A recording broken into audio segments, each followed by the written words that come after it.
একটা কথা আছে, government of the people, by the people and for the people. কিন্তু বর্তমানে ভারত তথা পশ্চিমবঙ্গে একটা বড় সমস্যা, গ্রাম বাংলার প্রতিটি প্রান্তে, এমনকি শহরেরও প্রতিটি প্রান্তে এই সমস্যাটা সময়ের সাথে সাথে আরো বেশি ঘনীভূত হচ্ছে। হ্যাঁ, কেন ঘনীভূত হচ্ছে, কেন এই সমস্যা, মানুষ কেন এত ভীত সন্ত্রস্ত, কেন এত ভয় পেয়ে আছে?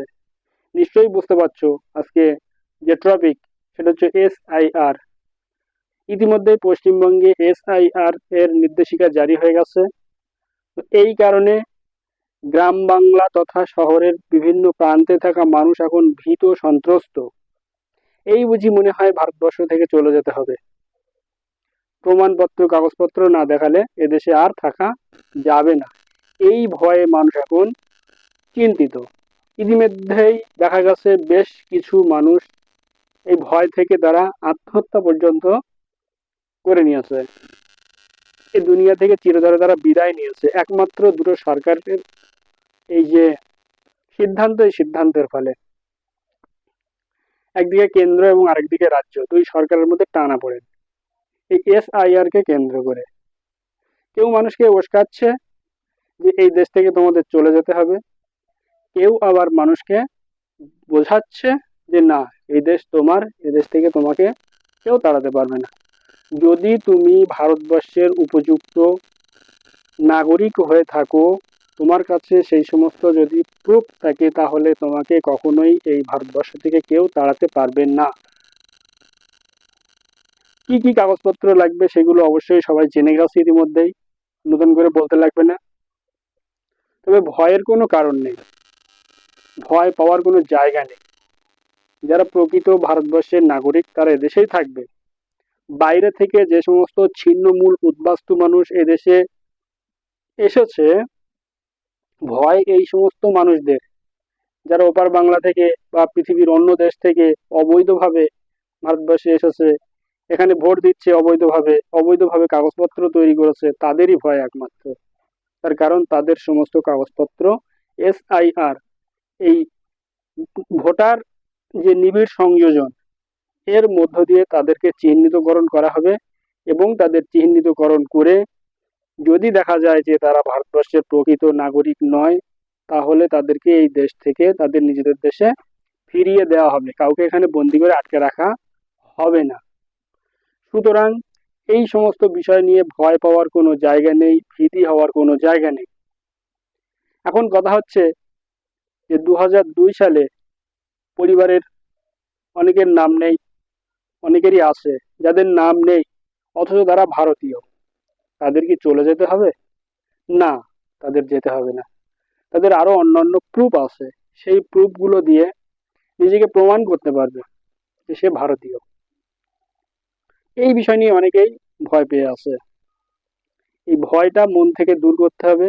আর ওই যে আত্মহননের পথে একদমই যাওয়া যাবে না।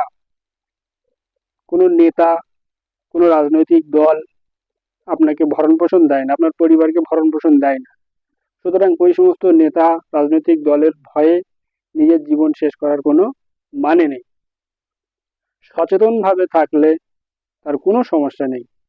এখনো পর্যন্ত তথ্য অনুযায়ী ভারতবর্ষে 13 বার SIR হয়েছে, তবে সেগুলোর ফর্মুলা ছিল একটু আলাদা।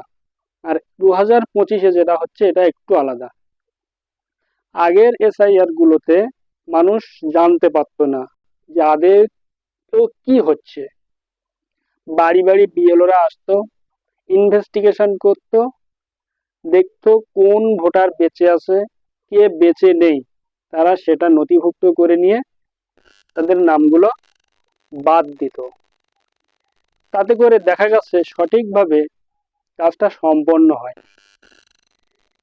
এখনো যে সঠিকভাবে সম্পন্ন হবে সে গ্যারান্টি পাওয়া যাচ্ছে না।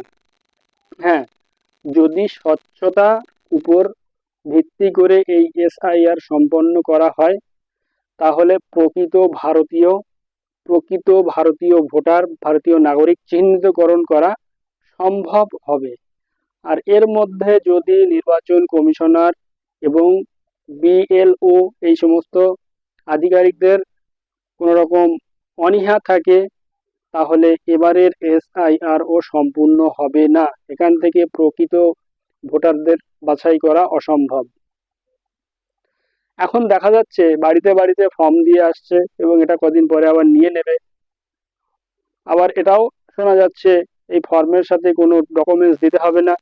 যাদের নাম এখান থেকে বাদ যাবে তাদের নূতন করে হিয়ারিং হয়ে সেখানে তাদের নূতন করে নাম আবার তোলা হবে। তাহলে কি প্রমাণ হয়? এর মধ্যে খাপলা। এই খাপলাগুলো অবশ্যই ধরা পড়বে এবং আশা করা যায় বিএলওরা ঠিকঠাকভাবে কাজ করবে।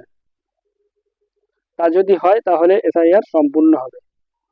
আমরা ভারতীয়রা যারা আমরা প্রকৃত ভারতীয় নাগরিক বলে দাবি রাখি, আমাদের উচিত এই SIR কে পুরোপুরিভাবে সমর্থন করা এবং এটা যদি সাকসেস হয় তাহলে বহু মানুষ যারা অন্য দেশ থেকে এখানে এসে ভারতবর্ষের অর্থনীতির উপর আলাদা চাপ সৃষ্টি করছে, ভারতবর্ষের বেকারত্বের উপর প্রভাব ফেলছে, সেই সমস্ত মানুষগুলোদেরকে চিহ্নিতকরণ করা সম্ভব হবে এবং তাদেরকে প্রত্যাবর্তন করার সুযোগ দেওয়া হবে। সেই ক্ষেত্রে অনেকটা চাপ কম হবে।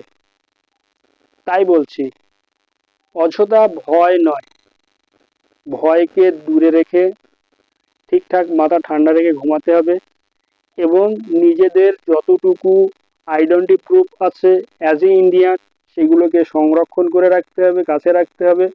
প্রয়োজন যখন হবে তখন সেটাকে কাজে লাগাতে হবে। অযথা গুজবে কান দেওয়া যাবে না এবং আত্মহননের পথে যাওয়া যাবে না। আর SIR সংক্রান্ত বিষয়ে কোনো নেতা আপনাকে সহযোগিতা করবে না।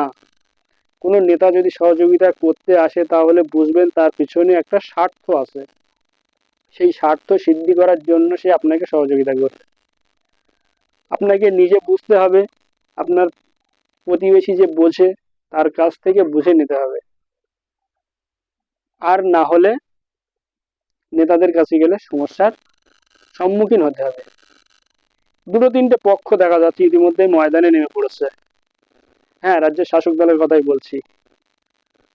উনি SIR এর জন্য কয়েক হাজার বিএলওদেরকে নিয়োগ দিয়ে দিয়েছেন, আবার উনি রাজপথে নেমেছেন SIR এর বিরোধিতা করার জন্য। হিসেব মিলছে না, মেলার কথাও নয়। এর মধ্যে নাটক চলছে, রাজনৈতিক ফয়দা তুলে নেওয়ার নাটক। সামনে 2026 ইলেকশন, দুর্নীতিগ্রস্ত এই সরকার চাইছে তার পুরনো ভাবমূর্তি ফিরিয়ে আনতে। SIR এই সমস্ত ইত্যাদির উপর মানুষকে ব্যস্ত রেখে গোপনে সেটিং করে সিটিং হওয়ার স্বপ্ন। আর মানুষ শিয়াল কুকুরের মতো রাস্তায় লাইন দেবে, লাইন দিয়ে দিয়ে তাদের জীবন হয়রানি হবে। সেই সুযোগটা কাজে লাগানোর একটা ছক। আপনারা চাইলে এই সুযোগ বানচাল করতে পারেন। এই সমস্ত নেতাদের ডাকে পথ মিছিল, SIR বিরোধিতা ইত্যাদিতে একেবারে যাওয়ার কোনো প্রয়োজন আছে বলে মনে হচ্ছে না। যেটা হচ্ছে ভালো হচ্ছে, এটা অনেক আগে হওয়া দরকার ছিল। তবে কোনো ভারতীয়র নাম যদি বাদ পড়ে তার সেই নাম তোলার সুযোগ আছে। তাতেও যদি না হয়, সে যদি প্রকৃত ভারতীয় হয়, দেশের আইন ব্যবস্থা এখনো তার শির দ্বারা সোজা করে আছে। পশ্চিমবাংলার ক্ষেত্রে কলকাতা হাইকোর্ট এখনো নিজেকে বিক্রি করে দেয়নি শাসকের কাছে। ভারতবর্ষের ক্ষেত্রে দিল্লির সুপ্রিম কোর্ট সে স্বমহিমায় আইন মেনে কাজ করে যাচ্ছে। সুতরাং শেষ পথ হবে আইনের পথ। আইনের আশ্রয় নিলে আপনি ভারতীয় যদি হয়ে থাকেন, আপনার কাছে যদি কাগজ থাকে, আপনার আইডেন্টি